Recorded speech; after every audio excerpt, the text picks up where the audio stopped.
For decades, Mother Teresa has stood as the ultimate, unquestionable global benchmark for human goodness. In the Western imagination, Calcutta became a metaphor, a nightmare of sewers and gutters, where salvation only existed through roving angels seeking the dead and dying. This vision ignored the real city. Calcutta is a complex, vibrant metropolis with a deep intellectual culture and its own functional civic infrastructure. Millions of Calcuttans lived through the saint's era without ever seeing her organization working in their streets or slums. To those actually living in the city, her presence was almost invisible. To bridge the gap between global perception and local reality, we have to conduct a forensic discrepancy audit. We need to weigh her public claims against the primary evidence on the ground.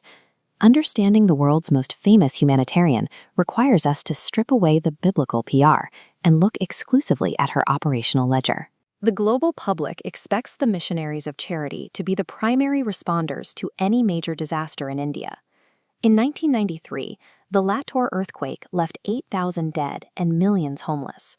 In 1995 and 1996, devastating floods repeatedly crippled West Bengal, right at the doorstep of her headquarters.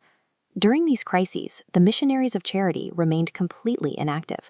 Relief was instead brought by local organizations and even collections organized by North Calcutta's sex workers.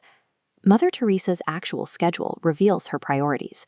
During these domestic emergencies, she was touring the United States, meeting with high-level politicians like Bob Dole to lobby on abortion policy. Her calendar followed a strict pattern. From 1978 until her death, she spent almost every summer and monsoon season in Europe and the US. This meant she was routinely absent from India, exactly when the region's floods and epidemics were at their worst. In her Nobel Peace Prize speech, Mother Teresa claimed her nuns had picked up 36,000 people from the streets of Calcutta. Undercover audio recordings from her Home for the Dying tell a different story. Nuns explicitly refused to send help to sick individuals on the street, telling concerned citizens to call the city's municipal ambulance service instead. She frequently publicized claims of feeding 10,000 people a day. This chart shows the scale of that exaggeration. Her actual soup kitchens in Calcutta fed about 50 people per day.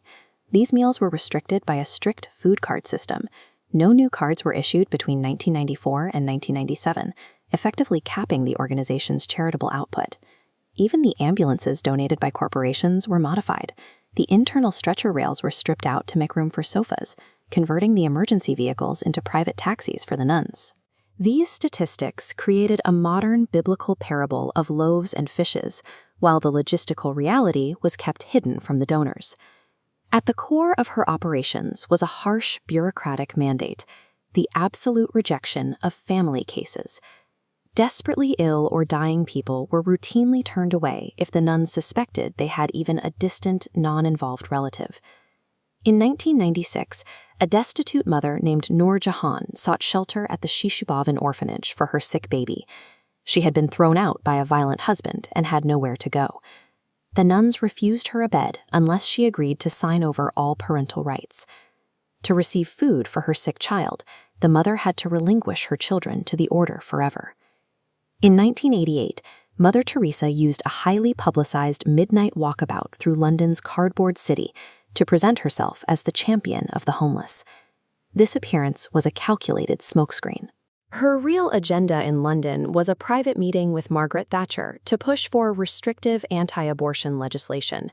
These strict internal rules and calculated public stunts reveal an organization designed for religious conversion and the enforcement of ideological dogma.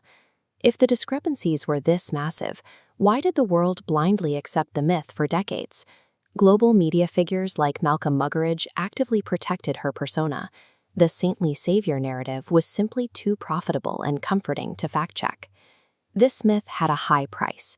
It permanently branded Calcutta as a helpless, rotting hellscape in the Western mind, an image that ignored the reality of the city's own culture and efforts. While local charities did the heavy lifting, Western funds poured into a PR machine. Donors believed they were funding a medical infrastructure that didn't actually exist. True humanitarianism requires scrutiny and practical infrastructure. We have a duty to audit our heroes rather than worshiping them blindly.